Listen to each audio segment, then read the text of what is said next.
KEC international को मिला 1133 करोड़ का मेगा ऑर्डर, शेयर बाजार में हलचल।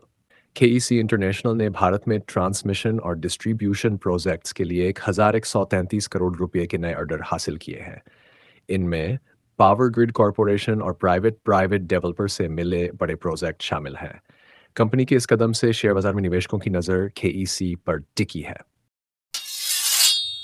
तुर्की अज़रबैजान का बॉयकॉट, यूपी से 15,000 बुकिंग रद्द, मेक माई ट्रिप ने की यात्रा न करने की अपील। पाकिस्तान का समर्थन करने पर भारत में तुर्की और अज़रबैजान के खिलाफ बॉयकॉट तेज हो गया है। उत्तर प्रदेश से 15,000 से ज्यादा यात्रा बुकिंग रद्द हो चुकी है। मेक माई ट्रिप ने लोगों से इन देशों की गैर जरूरी यात्रा टालने को कहा है। ऑपरेशन सिंदूर के बाद दोनों देशों के पाकिस्तान समर्थन से भारतीय नाराज है। भारत का बड़ा कदम, बांग्लादेश से $770 मिलियन की आयात पर रोक। कपड़ा उद्योग में हलचल, भारत ने बांग्लादेश से कपड़े, खाद्य प्लास्टिक जैसे सामान की आयात पर सख्त पाबंदी लगा दी है। इससे बांग्लादेश के $770 मिलियन के व्यापार पर असर पड़ेगा। ये पाबंदी कोलकाता और नहावा शेवा बंदरगाहों तक सीमित है। भारत का ये कदम बांग्लादेश द्वारा भारतीय सामान पर रोक के जवाब में उठाया गया है।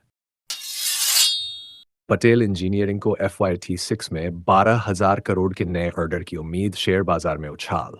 पटेल इंजीनियरिंग लिमिटेड को वित्त वर्ष 2026 में 10,000 से 12,000 करोड़ रुपए के नए नए ऑर्डर मिलने की उम्मीद है। कंपनी के CFO राहुल अग्रवाल ने बताया कि 50,000 करोड़ के प्रोजेक्ट्स के लिए बोली लगाई जाएगी, जिसमें 18 से 20% सफलता की उम्मीद है। हाइड्रो पावर, सिंचाई और टनलिंग प्रोजेक्ट्स पर फोकस रहेगा। इससे कंपनी की आय में 2027 से अच्छी बढ़ोतरी की उम्मीद है। कैपिटल वन ने डिस्कवर को खरीदा, बन गया अमेरिका का सबसे बड़ा credit card company. Capital one ने 15 महीने की लंबी प्रक्रिया के बाद डिस्कवर फाइनेंशियल सर्विसेज को खरीद लिया। इस सौदे से कैपिटल वन अमेरिका की सबसे बड़ी क्रेडिट कार्ड कंपनी बन गई है, जिसके पास $250 अरब से ज्यादा का लोन पोर्टफोलियो है। ये सौदा $35.3 अरब में हुआ और इससे दोनों कंपनियों के ग्राहकों को बेहतर सेवाएं मिलने की उम्मीद है। IOCL का मेगा प्लान 2047 तक $1 ट्रिलियन कमाई, डेटा सेंटर, न्यूक्लियर पावर और बैटरी सेक्टर में धमाल। इंडियन हेल्थ कॉरपोरेशन 2047 तक $1 ट्रिलियन की कमाई का लक्ष्य लेकर नई राह पर है। Company data centre, nuclear power, battery और खनन जैसे नए क्षेत्रों में कदम रखेगी। साथ ही रिफाइनिंग क्षमता को 100 मिलियन टन और पेट्रोकेमिकल उत्पादन को 13 मिलियन टन तक बढ़ाने की योजना है। ग्रीन एनर्जी और नेट जीरो उत्सर्जन पर भी जोर रहेगा। ग्रो 150 मिलियन में फिस्टम को खरीदेगा, वेल्थ मैनेजमेंट में बड़ा कदम।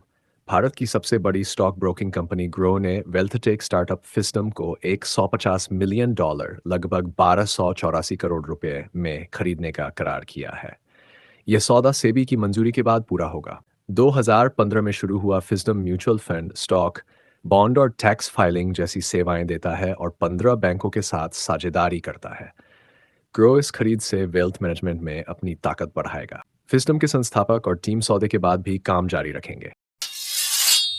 सौर ऊर्जा में बड़ा कदम, सेल यूपी में 5,000 करोड़ की सोलर फैक्ट्री लगाएगी। नवीकरणीय ऊर्जा कंपनी सेल उत्तर प्रदेश के ग्रेटर नोएडा में 5,000 करोड़ रुपए की लागत से सोलर सेल और मॉड्यूल बनाने की फैक्ट्री लगाने जा रही है। इसकी सालाना क्षमता 5 गीगावाट होगी। कंपनी का कहना है कि यह कदम भारत की सौर ऊर्जा जरूरतों को पूरा करने और आयात कम करने में मदद करेगा। इससे नौकरियां भी बढ़ेंगी। इस सेल पहले से राजस्थान और पंजाब में सोलर मॉड्यूल बनाती है और अब 2026 तक और विस्तार की योजना है।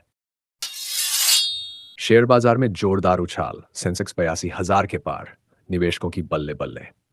भारतीय शेयर बाजार ने इस हफ्ते शानदार प्रदर्शन किया।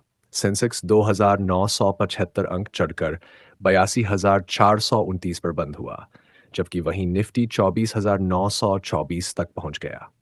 विदेशी निवेशकों ने लगातार 12 दिन तक भारतीय शेयर खरीदे, जिससे बाजार में उत्साह बढ़ा। छोटे और मझोले शेयरों में भी 6 से 9% की तेजी देखी गई। विशेषज्ञों का कहना है कि भारत अमेरिका व्यापार समझौते की उम्मीद और कम होती तेल की कीमतों ने बाजार को नई ऊंचाई दी। टाटा स्टील का बड़ा प्लान, 11,500 करोड़ की लागत बचाकर मुनाफा बढ़ाएंगे। टाटा स्टील ने भारत, यूके और नीदरलैंड में अपनी लागत में 11,500 करोड़ रुपए की कटौती करने का लक्ष्य रखा है। कंपनी के सीएफओ कौशिक चटर्जी ने बताया कि ये बचत कामकाज को बेहतर करने सप्लाई चेन को सस्ता करने और फिक्स लागत घटाने से होगी।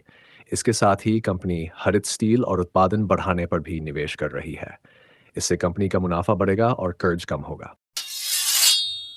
इंडसइंड बैंक के चौथी तिमाही नतीजे 21 मई को बड़ा नुकसान होने की आशंका।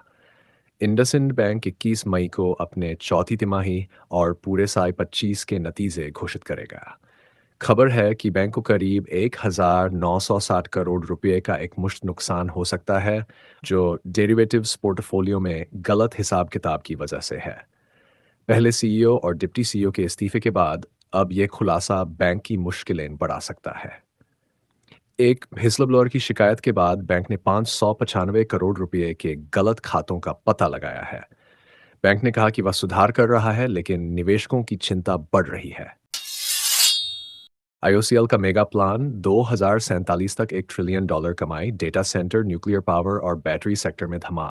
इंडियन हेल्थ कॉरपोरेशन 2047 तक $1 ट्रिलियन की कमाई का लक्ष्य लेकर नई राह पर है। Company data centre, nuclear power, battery और खनन जैसे नए क्षेत्रों में कदम रखेगी। साथ ही रिफाइनिंग क्षमता को 100 मिलियन टन और पेट्रोकेमिकल उत्पादन को 13 मिलियन टन तक बढ़ाने की योजना है। ग्रीन एनर्जी और नेट जीरो उत्सर्जन पर भी जोर रहेगा। भारत ईयू में जल्द होगा बड़ा व्यापार समझौता, 2 चरणों में डील पक्की। भारत और यूरोपीय संघ ईयू ने 16 मई को मुक्त व्यापार समझौते एफटी के लिए 11वें दौर की बातचीत पूरी की। दोनों पक्षों ने 2 चरणों में समझौता करने का फैसला किया है, ताकि 2025 तक डील पक्की हो सके। इस बार बातचीत में सामान, सेवाओं और निवेश तक पहुंच जैसे मुद्दों पर ध्यान दिया गया। यह समझौता भारत के कपड़ा, दवा, यूनिफिर, स्टील और इलेक्ट्रॉनिक्स निर्यात को बढ़ावा दे सकता है। 2023-24 में भारत ईयू का व्यापार $137.1 बिलियन था, जिसमें भारत ने $75.92 बिलियन का निर्यात किया।